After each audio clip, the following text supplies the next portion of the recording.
What's he building in there? What's he building in there? We have a right to know.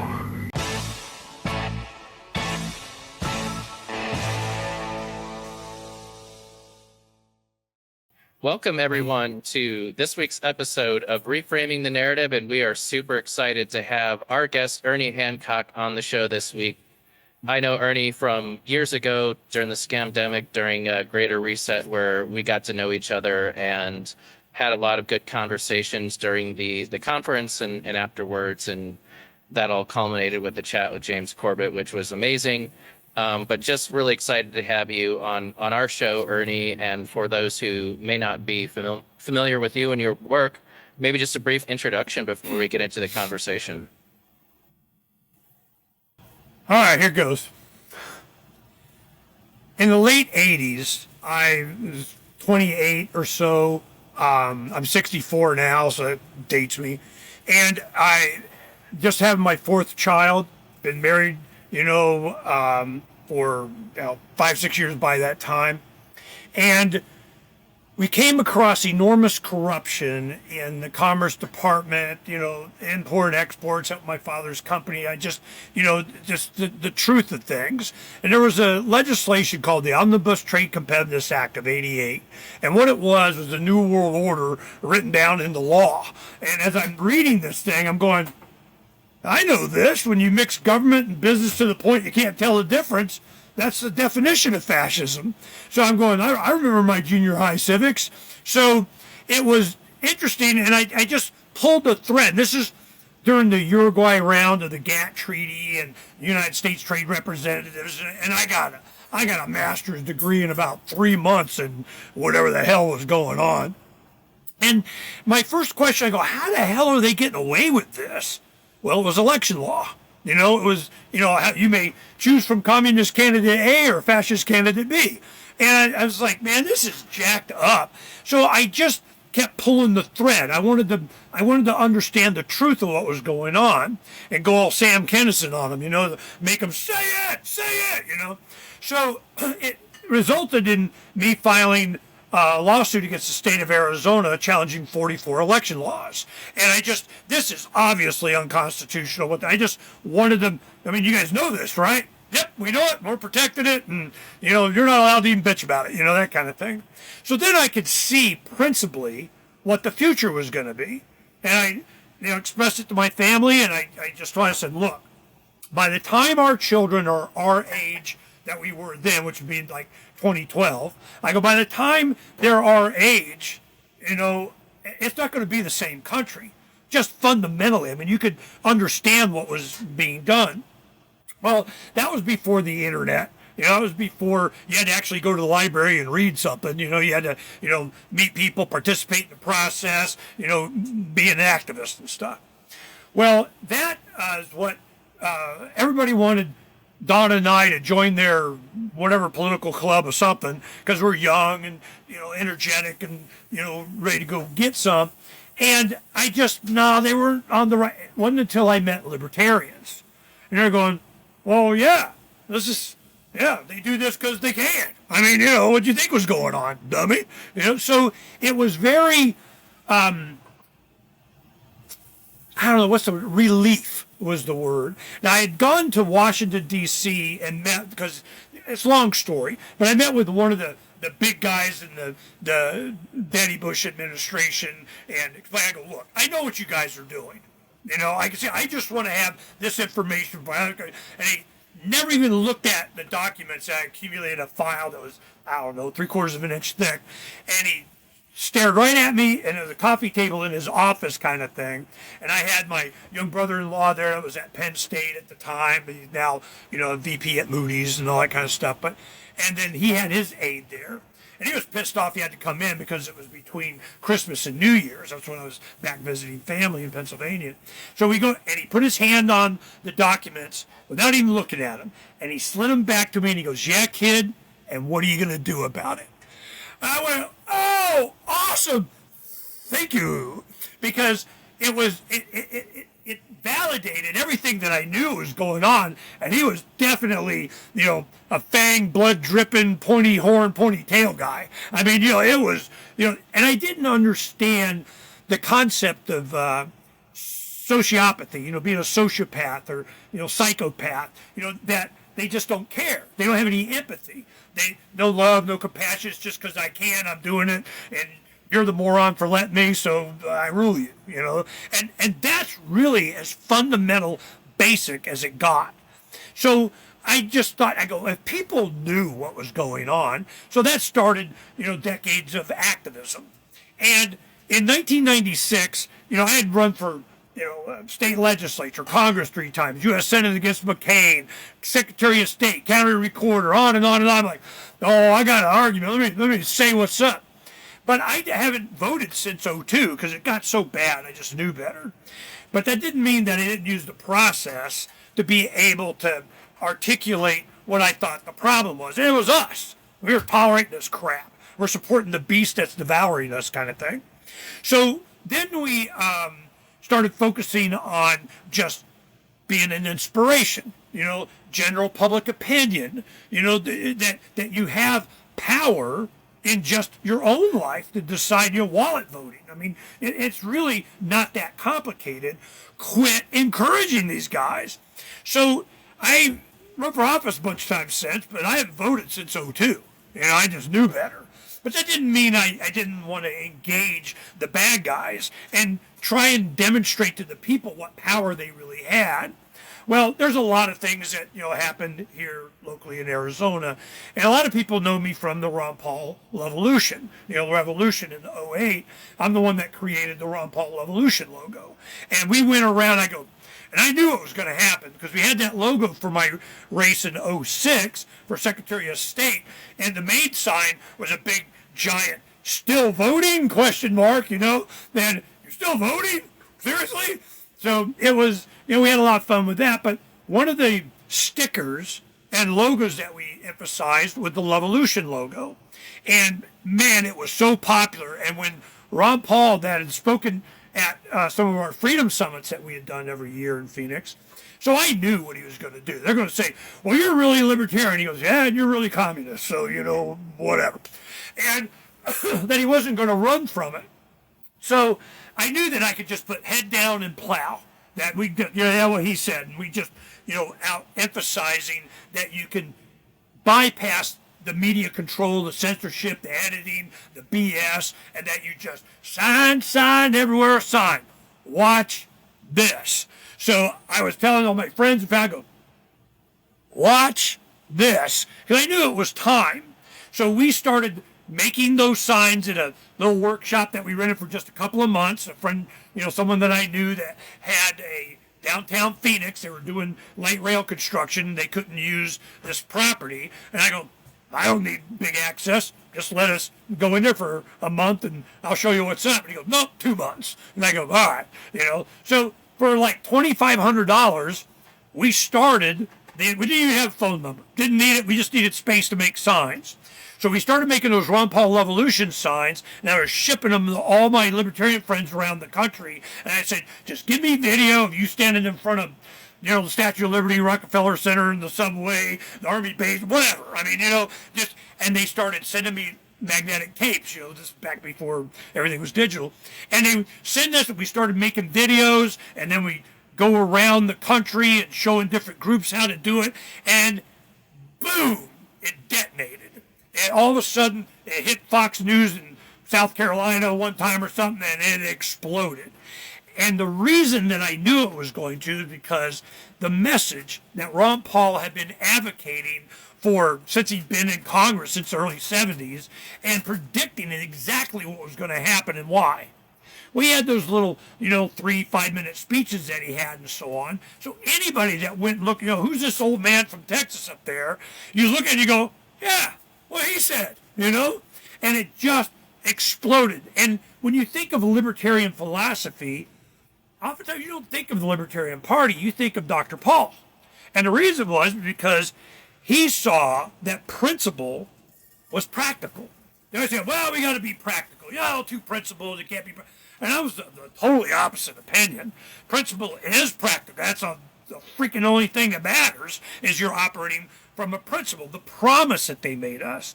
In '03, when I started doing radio, Terran radio here in the Valley and in Arizona, Scottsdale, and it was just, freedom's the answer, what's the question? And you could see how popular that was. They suppressed that, until I was the only libertarian in a major media market at a morning show, and they were like, what the hell happened? How did that happen? I mean, it was like a God thing. And I am a person of faith, so I put a lot of faith in, doing the right thing for the right reason. You get a little help every now and then, So it's really reinforced a lot of that. And with my family, a lot of times, my children, weren't deprived in education. We made sure they got private education. We, push starting cars, and, it was a long time before we had a car and house that all the air conditioning worked. I mean, we were poor. But it was important to me that I don't leave this battle to my kids and grandkids. I'm going, no, what did you do, during the tyranny of? So it was, and my wife made a mistake. I remember when it was like 89, 90, and I realized within a few of what was going on, how bad, really evil these people were. And they were in charge, wearing the shiny badge. And I said, Donna, I need a decade. That way I can see what's going on. We got to see if you could just inform people that this beast they're supporting is going to devour them. It's inevitable what's happening. And, I need your help. I can't fight you too on that. Oh yeah, I'm good, Christian wife and whatever my husband's family guy. I go, I don't think you understand. You need to learn like 16 recipes for beans. This is going to be a thing. And then it was the year 2000. We had opened a pizza restaurant, family restaurant that we had. And we could have gone that route and focused on that and built that up and so on. And I go to my wife, I said, well, man of my word, do we keep going or are we done? We did our part. She goes, I think we can keep going. By that time she saw, how bad it was. But it wasn't until 07, 08, during the 08 Ron Paul campaign, to where they had a sign that said, Dr. Paul cured by apathy. And that was her. She was, I had her, I said, you got to go on one of these trips with me. You got to see what's happening out in the country. And that time was so inspiring, and it so bypassed the media. It was so, he only gets a minute and 13 seconds on the debate. Okay, we'll watch it. That's the only clip that, we don't care. Screw you guys. And that one was on, healthcare. He's a doctor, and they sure as hell didn't want to talk to him, So it was just so obvious to so many people what was really going on. Then you get to the Trump campaign, and I remember, in 15, he went down the escalator, and what was it? Reince Priebus, I think it was. He was the chair of the RNC at the time, and he made him chief of staff. That was a mistake. But he goes in to meet with him at Trump Tower, and he goes, I'm not going to let you Ron Paul me, because he understood what had happened. And that was, since he came down the elevator, the show I was just doing before you guys is a Trump report. That I had a good friend that was Republican, LOVEolution guy, and he goes, now Ernie, don't be a hater, but I want to come on and do the Trump report every week. Absolutely. I'd say, you're still voting? A bunch of times. I don't care. They don't bring it. So that really what it devolves down to. Like today was all about the actual act of voting. And I'm like, why would you vote for, anyway, we can go on and on about that. But the point is that the people have so much power, and they don't realize it.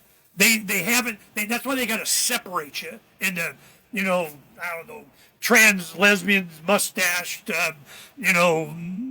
bearded, tie-dye wearing, dope smoking, gun toting. They can't classify into so many different areas other than just human beings that just want to be left alone. And the purpose of government. That's why my show is called Declare Your Independence with Ernest Hancock. Because the Declaration of Independence, when you don't have the internet, and you go, I got to see what the deal is here. Well, you go to the library, you get the Declaration of Independence, Constitution, Bill of Rights, you just read it straight through. Constitution is just how we're going to rule you, you know. Well, the Bill of Rights was like, whoa, whoa, whoa, whoa, whoa, whoa, whoa. Man, we're having another revolution. We don't have the 10 thou shalt nots of government or something, right? But the Declaration was a much more pure document. It was the reason you create government is for the protection of individual rights. When it doesn't do that, it's time to alter or abolish. It's your right. It's your duty. Woo, sign my butt up. You know, I'm in. So it was that realization and an understanding of the relationship that we have with everybody.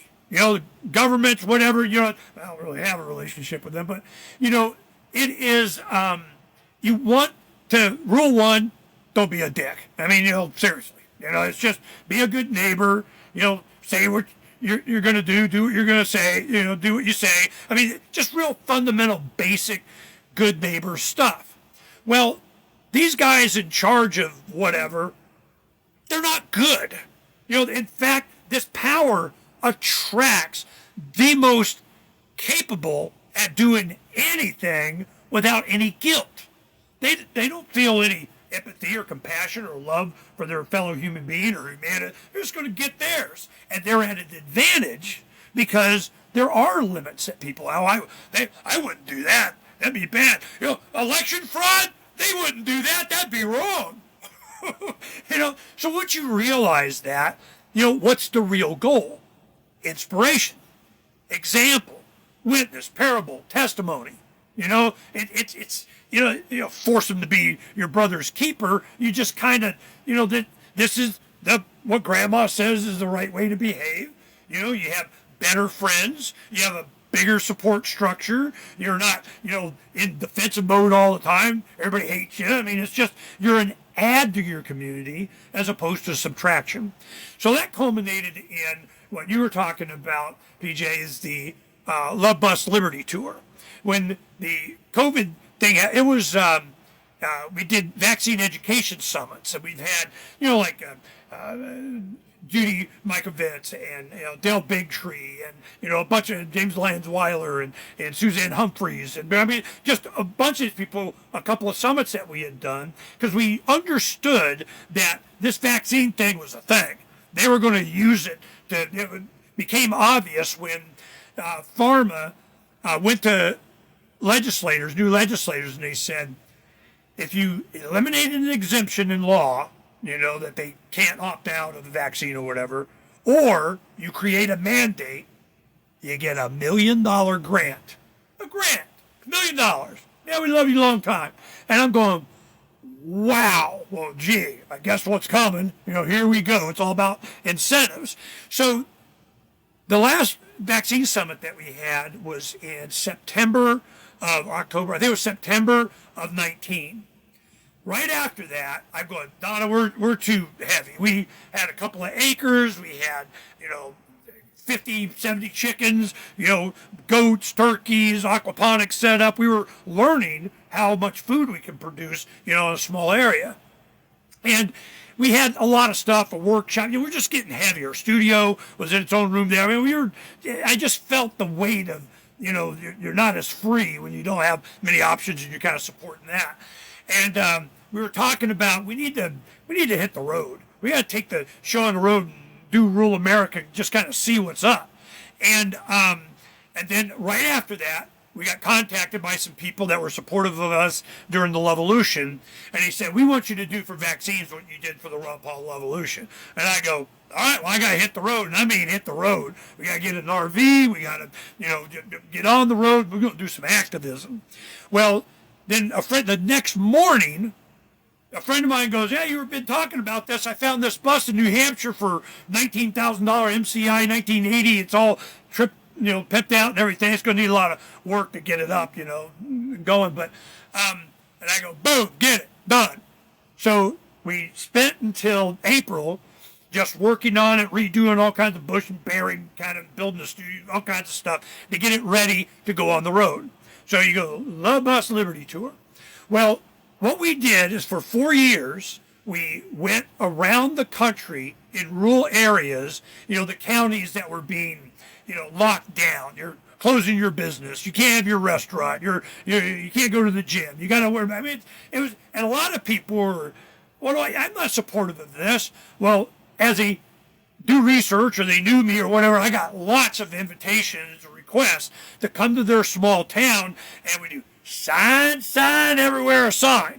So we like, I'll show you what's up. So we took lasers and we made, the 18 by 24 sign templates of all kinds of stuff. Liberty wears no mask. Let me see your smile. The beginning is nigh. I mean, I had a lot of fun. Support first responders who, don't take mandatory shots. This kind of stuff.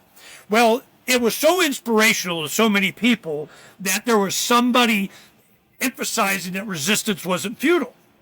And then as you go through this, it really exposed the bad guys for what they were and how far they were willing to go and what they were crashing the hell they needed to. So then we started, what's the real solution? You talk about James Corbett and I do a show every other week for years. And that was when we were doing, I met PJ, and he was a big Corbett fan. Well, get on. We'll do the show. So that was a lot of fun, and James appreciated that. But we really focused on solutions. That's why James has Solution Watch and that kind of thing. And my solution was, one, stop supporting the beast that's devouring you, and getting off grid is not the same as being above the grid. So we started emphasizing with pirateswithoutborders.com was just the promotion of the ideology of decentralization. Be a pirate, be your own boss kind of thing. And we have letters in there, letters of Captain Mark and his first mate Reprisal, letters of Mark and Reprisal, so we had fun with that.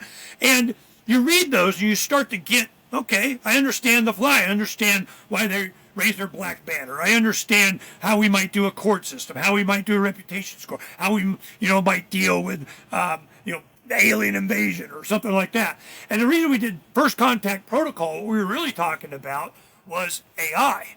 I go, we're going to see another intelligence of our own making. Then what? And if we're not ethical, they're going to just see us as a threat and kill us. You got to be, live the principles that you're espousing, like the search for truth. How about truth instead of manipulation? Which is why I'm glad, Grok and Elon's goal with his AIs, publicly, supposedly, is, truth. Anything else is lies, and you're seeding an evil. It's like, could it be Satan? I mean, it's bad, So what we did is we emphasized now what we're doing. We bought 18 acres out in the desert of the Western Desert, about 70 miles west of Phoenix, in the Sonoran Desert, and it's called Occupy the Land, occupytheland.org. And it's really, we're just now, after a year of doing the infrastructure, who built the roads? Homie, right here. That's who would do the roads. Like 6 miles of roads just even get out here. And so I got a tractor, and I just took my time, and we, carved out the roads and the infrastructure and the water and the drainage and all this stuff and the gardens and everything over the past year. We're just now starting to we had to build my workshop first, and now we're just starting to build, the actual homes. And it's not about how we're doing it. Now you go there and you'll see a bunch of dome construction and so on, but it's not about how. It's about why. Why do it? You need to be more self-sustaining and autonomous in sourcing your own food, sourcing your own water, communication. We got a mesh network up. We have, Starlink satellite. We're communicating with our neighbors. We're getting them on it. We have our newspaper that we do. When time's right, I'm going to pimp the crap out of that. And, infographics of this is how and everything. And then, we have our online magazine, which is like a digital, like 8 megabytes and passed around the White Rose Society kind of stuff, information. We're activists. That's what we do. Sign everywhere, sign, and let me show you what this QR code can tell you. So, I mean, it's just, this is what we do. So now that we have the land and we're starting to emphasize what can be done, because that's why you go to, the site, or you go to Pirates Without Borders, along the top you'll see the categories: communication, energy, shelter, food and water, healthcare, transportation, automation, education, all these fundamental things that as a family, as an individual, that if you could decentralize down to you, then you're not just off grid, you're above the grid, you know? So that's what we're emphasizing here, and having fun. I'm 64. I just turned 64. Well, I haven't felt this good. I've lost like 25 pounds. You know, I'm out in the sunshine, breathing clean air, eating good food, doing some actual, manual labor, which to me, that's a compliment. I mean, to be Hispanic out and busting your butt out in the sun, I'm like, woo, I'm going to be like that. I'm going to be like him. So, this is what we're doing, and it's been, encouraging because of what the people see us do, and they're encouraged by what we do. But I'm not looking for infotainment of, gotta watch me done. Get your ass out there and occupy the land with attainable housing. That's it. That's kind of the progression of how we got to where we are. And I wanted to make sure that we put in a family trust. It's there for the family. One of my 12 grandkids will do something, or one of my kids will do something, or we're showing that you can do something. Now, where? When they want to do it here? No, Donna likes the desert. She's from Pennsylvania. Oh, hell no. She'd rather it be hot, Well, it's hot in the Sonoran Desert. I'll show you that. So I got to make it comfortable for her. And I'm very encouraged. Our family, everybody, they're like, wow, you really did it. And I go, yeah, with a tractor, but so that was the only real expense, because all the building material is, I just need Portland cement and some, steel reinforcement. That'd be a building. So this is, and the big thing is, I'm not really a permission asker either. That's kind of what we're challenging. You need a permission slip to not die. Now, if you want to live on the sidewalk in front of City Hall and we, pressure wash off your crap off the sidewalk and your hypodermic needles, well, that's okay. But if you want to live on your own land that you bought, that you're not allowed without the permit, I'm like, yeah. Well, I want them to what? Say it! Say it! So we're going to make a big deal out of it. So that's where we're at now in this later stage of my life. I got decades in me, it feels like, so I'm fine. But it's, I want to be an add to my community, an add to my family, an add to humanity. And the biggest thing you do is just stop supporting this evil. I mean, it is evil. I can't give another word for it. When you're doing harm, death, dying, destruction, and taxes, that benefits you doing it, and you don't care, you don't have any guilt. I don't know, man. You read the Bible, there's a whole bunch of those characters in there, So it was that reason why we evolved into what we still do. Freedom's Phoenix, we still do the show, but we're kind of where I never really engaged directly with the audience because we were so busy, that now we are. Now we're starting to, my wife does personal hygiene products, soaps and lotions and chapstick and sunscreen, all that kind of stuff. For the past 10, 15 years, I haven't put anything else on my body. Well, we never really marketed it. She has Phoenix Botanicals, but we're very busy. But now it's part of what we're doing. Donate to us monthly and you get, supplies on this and, some other trinkets and trash that we do, shirts and hats, that kind of thing, coasters and, and stuff. But it's, we're in a different phase now. We'll turn on the site here in a few weeks. We've been building up. I've been doing this for a year here, but you got, it just takes time. I don't got so much time. And we're right about at the point to launch. And I'm very encouraged by the response, the participation of the people. We have different channels and so on, but I don't really deal with social media platforms that much. We focus on decentralization and storage of our own data. Interplanetary file sharing, is what we primarily, we'll turn on some of the social media that we've been camping out on for years and years. But I just know better than, as soon as you get dependent on they always want to encourage, oh yeah, we're going to help get, and oh, you want to keep this, right? Well, you better stop saying this and say more of this, or we'll take it away. And I'm going, well, you're confusing me with someone who gives a crap. So this is, by example, we're leading this type of life and encouraging others to be more responsible for what goes in on their bodies, what they say, and they know what the hell they're talking about, and that they're not freaking bat crap crazy. I mean, it's just, there's some fundamental basic principle things. You go, oh, principles isn't practical. Then what is? I mean, seriously, you have to have some basic fundamental human principles by which you live your life and you raise your children and grandchildren. So that's where we're at now. I am really focused on Occupy the Land stuff right now while we're still doing the Freedom's Phoenix, because that's the why. Why are we doing it? Go read Freedom's Phoenix, he'll tell you why, So that's where we're at, and hopefully that answers your question. Yes.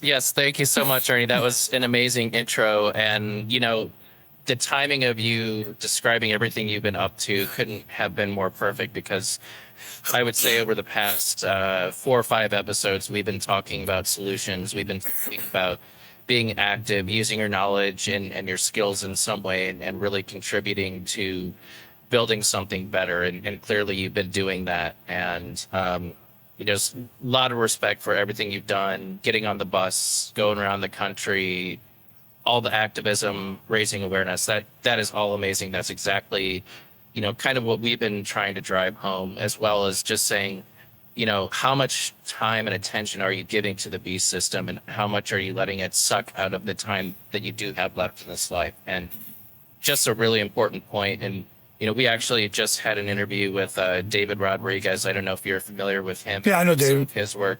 So we talked to David not too long ago, and we just had this conversation about getting active. You are the hero you've been waiting for. You're the one that you've been waiting for, and just really, building something better in society. And I think that just even that introduction you gave us was a brilliant example of that theme that we've just really been building on this podcast. And I'm going to have to apologize immediately that I know we're time limited today for various scheduling and technical issues we had before. But I think that, there's at least another hour in this conversation. We should definitely have a part 2 and expand on that, because there's just so much to unpack with what you just said, and just, everything that we've been talking about on this show and what you've been doing for decades. I think that there's fertile ground. To sum it up, I want to say this. The problem has been our delegation of our own authority to somebody else. They're going to fix it. I'm going to vote for it. I'm going to whatever. That's stinking thinking. That's one thing that I could impart to everyone. Take responsibility. Grandma, grandpa, somebody somewhere, something's got to scrub a land somewhere or something. I mean, just do it. And then all these restrictions and things. You're not far enough away. Oh, I give you this. This is my new criteria for being far enough away. I get out here in the desert, far enough away from the city lights and all that kind of stuff, and you look up Orion. You got Orion's belt, you got Orion. Well, right below his belt, kind of down to the right, is a cluster of stars. Looks like he has a penis. I never saw that before. I'm going, what the hell? So I go in online, I go, Orion's penis. Sure as hell, there it is. And I'm going, if your Orion doesn't have a penis, you're not far enough away from the city. That's just what I'm saying. Classic. I love it. Well, this is way too abbreviated. I think we have a lot more to talk about in a future episode. And just, again, appreciate the time of you coming on, Ernie. Count on us reaching out to you to do this again for a longer period of time. But just really inspiring to hear your story, and just a great example of activism as we've been trying to get out to our viewers. Yeah, and I apologize. We had such a short time.